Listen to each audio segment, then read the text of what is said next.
नमो तस्ස भगवतो अरहतो सम्मा संबुद्धस्स. श्रद्धासंपन्न उपासक उपासिका, पुन्हा एकदा आपल्या सगळ्यांचं स्वागत आहे धम्मसंगाच्या नवीन व्हिडिओमध्ये, विशेष व्हिडिओमध्ये. बुद्ध पौर्णिमेच्या, वैशाख पौर्णिमेच्या तुम्हाला, तुमच्या परिवाराला, सगळ्या कल्याण मित्रांना खूप खूप शुभेच्छा. ही बुद्ध पौर्णिमा, ही वैशाख पौर्णिमा खूप प्रेरणादायी ठरो. खूप कुशल कर्म करण्याचा आपण अधिष्ठान घेऊया. आणि लवकरच आता वर्षावासचा काळ पण जवळ येतोय. त्यासाठी आत्तापासूनच प्रयत्न करूया कुशल कर्म करण्यासाठी. आणि वर्षावासामध्ये अजून चांगल्या प्रकारे आपण खूप सारे कुशल कर्म करू. चांगल्या प्रकारे धम्म समजून घेऊया. बाबासाहेबांनी इतका छान धम्म दिलेला आहे. धम्म समजून घेऊ आणि धम्माचं पालन का करायचं आहे हे सुद्धा समजून घेऊ मित्रांनो. पुन्हा एकदा आजच्या व्हिडिओमध्ये आपलं सगळ्यांचं स्वागत. आज आपण बघणार आहोत वैशाख पौर्णिमा, याचे महत्त्व. सगळ्यांना याच्याबद्दल माहिती असेलच, ठीक आहे. ते थोडंसं आपण रिवाईज करूया. आणि सगळ्यात महत्त्वाचं की ही बुद्ध पौर्णिमा आहे, ही वैशाख पौर्णिमा आहे. याचं महत्त्व काय हे तर पाहिलं, पण आता ती साजरी नेमकं कशी करायची, बरोबर. बौद्धांचा सगळ्यात मोठा सण आहे हा. आता आपण पूर्वाश्रमीचे महार, आपण धर्मांतरित बौद्ध, आपण ही नवीन आता बौद्ध संस्कृती शिकत आहोत. तर काय आपण असं केलं पाहिजे या दिवसाला किंवा पौर्णिमेला, वैशाख पौर्णिमेला, बुद्ध पौर्णिमेला, की हा सणासारखा वाटेल जसं इतर देशांमध्ये म्हणा, पूर्वीकडे थायलंड, म्यानमार, इतर देशांमध्ये, श्रीलंकेमध्ये कशा प्रकारे बुद्ध पौर्णिमा साजरी केली जाते. जर आपण बुद्ध पौर्णिमेला तिथे गेले असाल तर आपल्याला त्याची कल्पना येते. आणि तिकडनं शिकून आपण इथे इम्प्लिमेंट करूया की कशा प्रकारे आपण बुद्ध पौर्णिमा साजरी केली पाहिजे. याच्यावरती आपण चर्चा करूया आणि बघूया की कशा प्रकारे आपण येणारी बुद्ध पौर्णिमा चांगल्या प्रकारे साजरी करू शकतो. मित्रांनो, परत एकदा आपलं सगळ्यांचं स्वागत. 3 मे पासून सुत्तांचा एक लाईव्ह क्लास आपण सुरू करतोय. सर्टिफिकेट कोर्स आहे. सुत्त शिकायचं, फक्त ऐकायचं नाही, अभ्यास करायचा आणि त्याला आपल्या लाईफमध्ये आपण कसं इम्प्लिमेंट करू शकतो, हा एक प्रॅक्टिकल अप्रोच, सराव बेस्ड असा एक आपला सर्टिफिकेट कोर्स आहे. ज्यांना शक्य आहे त्यांनी नक्की जॉईन करावं. सगळ्यात आधी खूप खूप अभिवादन, खूप खूप कृतज्ञता भाव, खूप खूप कृतज्ञता भाव अशा बोधिसत्वासाठी ज्यांनी आपल्याला हा धम्म दिला, नरक यातनेपासून वाचवलं, माणूस म्हणून परत एकदा नवीन जन्म दिला आणि इतक्या चांगल्या पद्धतीने आपल्या सगळ्या पिढ्या आता सुधारल्या गेलेल्या आहेत. आणि राहिली फक्त एकच गोष्ट शेवटची, की इथपर मी बुद्धांच्या शिकवणीप्रमाणे चालेल. प्रतिज्ञा नंबर 22. आता बुद्धांची शिकवण का, हे तर आपण शिकतच आहोत, बरोबर. ऑनलाईन म्हणा, ऑफलाईन म्हणा, पुस्तकांच्या माध्यमातून, यूट्यूबवरनं, इतर व्हिडिओच्या माध्यमातून धम्म शिकत आहोत. हा धम्म आपल्यापर्यंत आणणाऱ्या बोधिसत्व परमपूज्य बाबासाहेब आंबेडकर यांना खूप खूप अभिवादन, की इथपर्यंत आम्हाला असा धम्म आणला की जिथे आमची बौद्धिक प्रगती पण होते. इतर सगळ्या प्रगतीचं मूळ कारण म्हणजे इतका छान धम्मामध्ये आपण मित्रांनो आलेलो आहेत. आता आता हा फोटो तुमचा माझा सगळ्यांचा ओळखीचा आहे. कसा? महामाया आता इच्छा करतात की आता ह्या वेळेस मी माझ्या माहेरी गेलेली बरी आहे, बरोबर. कपिलवस्तूपासून निघाले आणि देवदहाकडे जात असताना, ठीक आहे, आजचं आत्ताचं लिंबुणे, ठीक आहे, ह्या मार्गामध्ये असताना खूप सारा हिमालयाच्या पायथ्याशी असलेलं हे गाव, समजा ही जागा खूप सारे फुलांनी, फळांनी अशी बहरलेली आहे, बरोबर, हिरवेगार आहे. तिथे महामायांना थोडंसं वॉक करावंसं वाटतं, बरोबर. ते वॉक करायला सुरू करतात. एका झाडाच्या खाली येतात. कुठलं झाड होतं? शालवृक्षाखाली येतात. अलगद फांदीला हात पकडतात आणि वेदनारहित अशा प्रकारे त्या ठिकाणी प्रसूत सुरू होतो आणि बोधिसत्व सिद्धार्थ यांचा जन्म होतो. हा त्यांचा शेवटचा जन्म आहे, अशी घोषणा त्या ठिकाणी सिद्धार्थ करतात. मित्रांनो, किती छान प्रसंग आहे हा. आपल्याला बरेच ठिकाणी हा वाचायला मिळतो. याची खूप डिटेलमध्ये माहिती पण अजून आहे, बरोबर. अट्टकथेच्या माध्यमातून सापडते. ही झाली पहिली कथा, की सिद्धार्थांचा यावेळेस जन्म झाला. पण अजून किती लोकांचा जन्म झाला होता याची कल्पना आहे का आपल्याला? असेल तर व्हेरी गुड, नसेल माहिती काय हरकत नाही. सिद्धार्थ स्वतः होते. यशोधरा, बरोबर. यशोधरा आणि सिद्धार्थांचं वय सेम त्याच पौर्णिमेला, बरोबर. त्याच्यानंतर राजा शुद्धोधनाचा मुलगा सिद्धार्थ आणि शुक्लोधन, बरोबर, शुद्धोधनाचे भाऊ शुक्लोधन यांचा मुलगा आनंद, पुढे भंते आनंद यांचा जन्मसुद्धा ह्याच पौर्णिमेला झाला, बरोबर. त्याचबरोबर सिद्धार्थांचा बालपणीचा मित्र जो पुढे संघामध्ये पण येतो, मग त्याला ब्रह्मदंड दिला जातो, ही पण एक स्टोरी आहे. कोण? छन्नसुद्धा ह्याच दिवशी जन्मतात. त्याच्यानंतर सिद्धार्थांचा आवडतीचा पर्सनल घोडा कंटक, याचा जन्म पण ह्याच ठिकाणी ह्याच पौर्णिमेला होतो, बरोबर. त्याचबरोबर सुंदरसं बोधिवृक्ष, ज्या ठिकाणी सिद्धार्थ येतात, अधिष्ठान करतात आणि ध्यान भावना करून, विपश्यना करून बुद्धत्वाला प्राप्त होतात.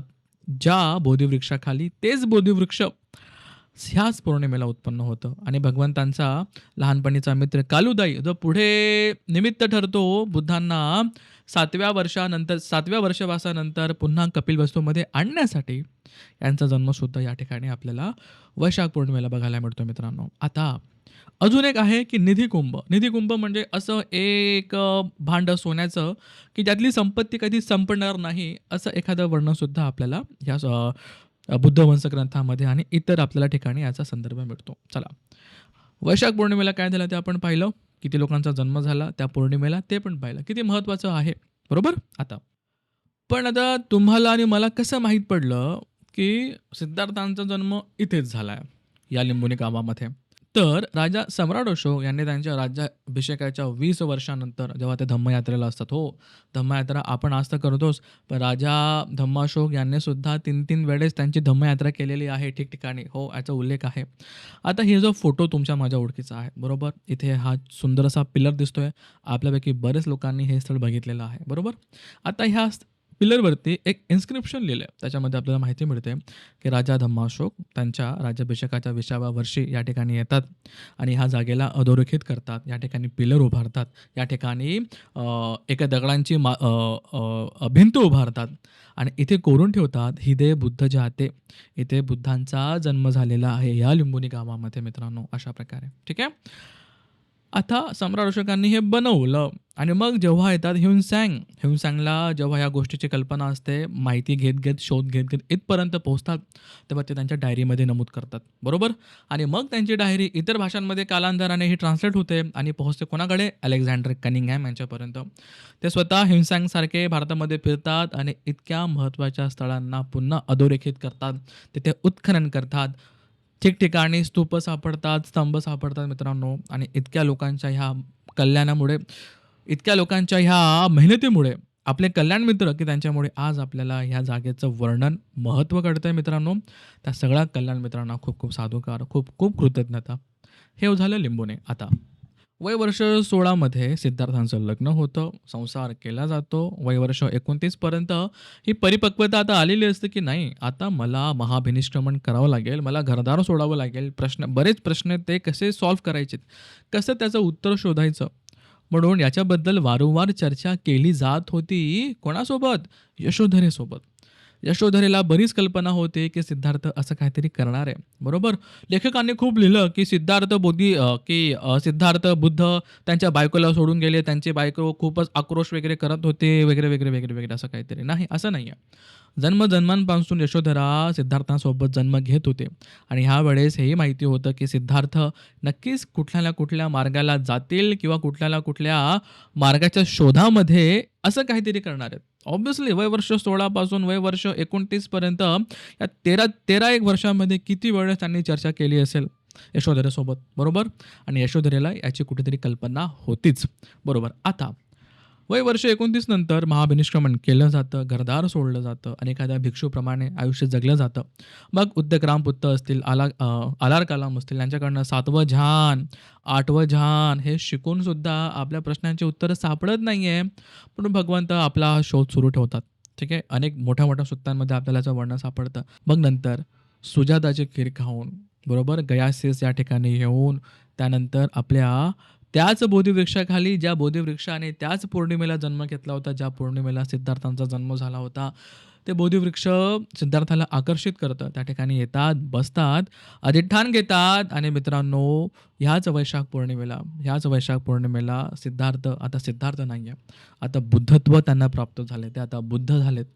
अशा प्रकारे तीच जागा ज्या ठिकाणी सिद्धार्थांना बुद्धत्व प्राप्त झालं, हीच पौर्णिमा वैशाख पौर्णिमा. साधुकार आहे की आपण ह्या स्थळांना जाऊ शकतो, बघू शकतो, तिकडनं खूप सारी प्रेरणा घेऊ शकतो, खूप सारं पुण्य संपादन करू शकतो मित्रांनो. आता मग नंतर काळ येतो शेवटचा, वय वर्ष 80. ऑलमोस्ट आता वय वर्ष 80 झालेलं आहे. भगवंतांनी महापरिनिब्बाणाच्या 3 महिन्या आधीच सांगितलं की ह्या पौर्णिमेला बुद्ध हे निब्बाणाला जाणार आहेत, महापरिनिब्बाणाला जाणार आहेत, बरोबर? बुद्धांनी 3 महिन्या आधीच सांगितलं. तसा प्रवाससुद्धा पावाकडे बुद्धांनी आता सुरू केला आहे. कुशीनगरकडे बुद्धांनी आता सुरू केला आहे. बरेच लोकं म्हणतात की बुद्धांना आहे ना, ते शेवटचं जेवण खाल्ल्यानंतर बुद्धांना त्रास झाला आणि त्या त्रासामुळे भगवंत वारलेत, त्यांचा मृत्यू झाला, असं नाही. एखाद्या व्यक्तीने 3 महिन्या आधीच सांगितलं, की ह्या पौर्णिमेला बुद्धांचं महापरिनिर्वाण होईल. बरोबर? आणि त्याचबरोबर जेव्हा चुंदाचं शेवटचं भोजन दिलं जात होतं, ते काय होतं माहिती आहे तुम्हाला? करा विचार. आपण ऐकलं आहे, की डुकराचं मांस आहे. नाही. ते सुकर मांस शब्द नाहीये. ते सुकर मद्द शब्द आहे मित्रांनो. याच्यावरती ऑलरेडी व्हिडिओ बनवला आहे. सुकर मांस म्हटलं तर सुकराचं मांस, डुकराचं मांस. पण ते सुकर मद्द आहे. म्हणजे मशरूम, एक जंगली मशरूम. जिथे डुकरांचा वास असतो, त्या डुकरांच्या चिखलामध्ये बरोबर त्यांच्या विष्ठेमध्ये, त्यांच्या घाणीमध्ये उगवलेलं मशरूम म्हणून त्याला सुकर मद्द असं नाव होतं. ते जंगली मशरूम. जंगली मशरूम हे पचवायला हार्ड असतं. बरोबर? साधं मशरूम तुम्ही मी खाऊ शकतो. जंगली मशरूम पचवायला हार्ड असतं, कठीण असतं. लोकांना उलट्या होतात, जुलाब होतात, रक्ताच्या जुलाबी होतात. असंच काहीतरी शेवटी बुद्धांना झालं. आणि जेव्हा चुंद वाढत होता, तेव्हा बुद्ध म्हटलं होतं, की "चुंदा हे फक्त मला वाढ. इतरांना देऊ नको. कारण की हे सगळे पचवू शकत नाही."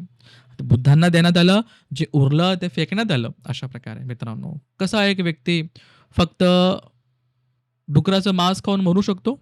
हे पॉसिबलच नाहीये. का? कारण की डुकराचं मांस लोकं आजही खातात. त्यांना असला काही त्रास नाही होत. ते डुकराचं मांस नव्हतं मित्रांनो. ते होतं सुकर मद्द. ते होतं मशरूम, वाईल्ड मशरूम, जंगली मशरूम, जे खाल्ल्याने त्रास होतो. आजही तुम्ही YouTubeवरती किंवा तुम्ही आपल्या ChatGPTला विचारू शकतात. आता ही होती ती शेवटची रात्र. त्याच्यानंतर भगवंत ह्याच पौर्णिमेला, वैशाख पौर्णिमेला महापरिनिब्बानाला जातात. साधूकार आहे ह्या कल्याण मित्राचं, की त्यांनी जन्म घेतला, त्यांच्या पारामी पूर्ण केला. तुम्ही आणि मी निब्बाणापर्यंत जाऊ, बरोबर? पण हे बोधिसत्व 4 असंख्य 1,00,000 कल्पापर्यंत आपल्या पारामी पूर्ण करत होते. का? बुद्धत्व प्राप्तीसाठी.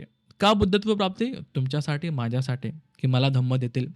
मी आणि तुम्ही आपण दुःखाच्या मुक्तीकडे जाऊया. आपण निब्बाणापर्यंत जाऊया. या भवसंसारापासून तुम्ही मी मुक्त होऊ यासाठी ह्या सम्यक संबुद्धांनी आपल्याला धम्म दिला. ह्या सम्यक संबुद्धांच्या काळामध्ये आपण आहोत. या भद्रकल्पामध्ये आहोत. जिथे 5 बुद्ध होते, 4 बुद्ध झालेत. पुढचे बुद्ध होतील. मैत्रेय बुद्ध याला अजून बराच काळ बाकी आहे. पण ह्या पवित्र काळामध्ये तुम्ही मी जन्म घेतला. आज तुम्हाला आणि मला धम्म ऐकायला येतो. धम्माचं आपण आचरण करतोय. बुद्ध काय माहिती आहे? संघ काय माहिती? धम्म काय माहिती आहे? बुद्ध धातू माहिती आहेत. किती छान गोष्टी आहेत तुमच्यासाठी, माझ्यासाठी, की इतक्या चांगल्या प्रकारे धम्म शाबूत आहे आणि खूप साधुकार त्या सगळ्या कल्याण मित्रांच्या परिश्रमांसाठी, की आज आपल्यापर्यंत धम्म शाबूत आहे आणि त्याच्या प्युअर फॉर्ममध्ये आहे. कुठलीही भेसळ केलेली नाही आहे त्रिपिटकामध्ये मित्रांनो. अशा प्रकारे हे होतं वैशाख पौर्णिमेचं, बुद्ध पौर्णिमेचं महत्त्व. मग आता करायचं काय मित्रांनो? सण आहे. सणासारखं त्याला आपण साजरे करूया. हो, बुद्ध पौर्णिमा आहे, वैशाख पौर्णिमा आहे. आपण खूप चांगल्या प्रकारे घरामध्ये सजावट असेल, दिवे असतील, लाइटिंग असेल, चांगल्या प्रकारे करूया. घरासमोर रांगोळी काढूया. लोकांना कळू द्या, की आपला सण आहे. हो, ह्या दिवशी आपलं उपवासात असेल. ठीक आहे. शक्य करूया आपण, की आपण उपवासाचं पालन करूया. पण ते शक्य झाल्यास का नाही गोड जेवण करून इतरांनाही ते दिलं गेलं पाहिजे. खीर किंवा इतर गोड पदार्थ जो आपण बनवत असाल, तो शेजारच्या 2-4 घरांना दिला, तर कळतं की बाबा बुद्ध पौर्णिमा आहे. बरोबर, पौर्णिमेला यांच्याकडे खीर बनते आणि आपल्याकडे खीर नेहमी येते. असे लोकांना आता दाखवायला सुरू करू आपण. आपण करतच असाल, पण जे नसतील करत त्यांनी मोटिव्हेशन घ्या. मला आठवतंय वयाच्या आधी 16 वर्ष म्हणजे आम्ही चाळीमध्ये राहिलो. त्या रेल्वे कॉलनीच्या चाळीमध्ये दर पौर्णिमेला माझी आई खीर करायची आणि आज जे लोकं मोठे-मोठे झाले, सगळे वयामध्ये आलेले आहेत, त्यांना खूप चांगल्या प्रकारे आठवतं, की कशाप्रकारे दर पौर्णिमेला यांच्याकडे खीर असायची. इकडनं आज ही मुलं आठवण करतात त्या खीरीची. तसं काहीतरी आपण करू शकतो का? एखादी संस्था असेल, ग्रुप असेल, मंडळ असेल, त्यांनी दानशाला उभारल्या पाहिजे. दानशाला काय? आम्ही लंकेमध्ये पाहिलं, आम्ही थायलंडमध्ये पाहिलं, कशाप्रकारे पौर्णिमेला दानशाला उभे केलेले असतात. बिस्किट असेल, केळं असेल, त्याच्यानंतर म्हणजे फळं असतील, ज्यूस असेल, खीर असेल, काहीही आपण त्या दानशालेमध्ये ती दानशाला बनवून टेंट मंडप टाकून तिथे लोकांना आपण दान देऊया आणि बुद्ध पौर्णिमेनिमित्त, वैशाख पौर्णिमेनिमित्त आम्ही अशा प्रकारे दान करत आहोत. अशा दानशाला सुद्धा बनवू शकतात. किती चांगलं हे पोर्ट्रेट होतंय, की एक सण आहे आणि कशाप्रकारे हा सण साजरा केला जातोय मित्रांनो, अशा प्रकारे दिसेल. विहारांमध्ये कार्यक्रम असेल, आपल्या घरीसुद्धा खूप चांगल्या प्रकारे आपण उपवासाचं पालन करूया. खूप चांगल्या प्रकारे इतरांना मोटिव्हेट करूया. इतरांचे कल्याण मित्र बनूया आणि ही बुद्ध पौर्णिमा, ही वैशाख पौर्णिमेला खूप चांगल्या प्रकारे आपण साजरी करूया मित्रांनो. तुम्हाला परत एकदा आपल्या सगळ्या धम्मसंघांच्या ज्या व्ह्यूअर्सला आहेत, ते सगळे श्रोतेगण आहेत, धम्म श्रवण करायला येतात, सगळ्यांना या वैशाख पौर्णिमेच्या, या बुद्ध पौर्णिमेच्या खूप खूप शुभेच्छा. ही पौर्णिमा खूप आपल्याला प्रेरणादायी ठरो.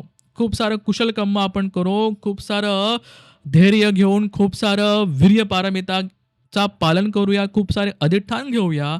चांगले काम करण्याचे, जीवनामध्ये प्रगती करण्याचे, धम्मामध्ये प्रगती करण्याचे आणि ही पौर्णिमा तुम्हाला आणि मला खूप प्रेरणादायी ठरो मित्रांनो. पुन्हा एकदा आपल्या सगळ्यांना वैशाख पौर्णिमेच्या, बुद्ध पौर्णिमेच्या खूप खूप शुभेच्छा. एखाद काही माहिती मागे पुढे राहिली असेल त्यासाठी क्षमस्व. इतर कोणाला काही ॲड करावंसं वाटलं नक्की कमेंट बॉक्समध्ये सांगा. परत एकदा वैशाख पौर्णिमेच्या, बुद्ध पौर्णिमेच्या तुम्हाला मला खूप खूप शुभेच्छा मित्रांनो. सगळ्या देवतागणांनी ह्या पुण्याचा स्वीकार करावा, आमची रक्षा करावी. या भद्रकल्पामध्ये, या सम्यक संबुद्धांच्या ह्या काळामध्ये आपण जन्म घेतला. खूप चांगल्या प्रकारे धम्माचं पालन करूया. बोधिसत्वांचे खूप खूप कृतज्ञता भाव. गोयंकाजी यांच्यासाठी खूप खूप कृतज्ञता भाव. खूप खूप साधुकार आहे सगळ्या कल्याण मित्रांसाठी, भिक्षुगणांसाठी. साधू, साधू, साधू. सगळ्यांनी आमच्या पुण्याचा स्वीकार करावा. या पुण्याच्या प्रतापाने मित्रांनो तुमचं माझं मंगल हो आणि तुम्हाला मला निब्बाण सुख प्राप्त हो. साधू, साधू, साधू, साधू, साधू.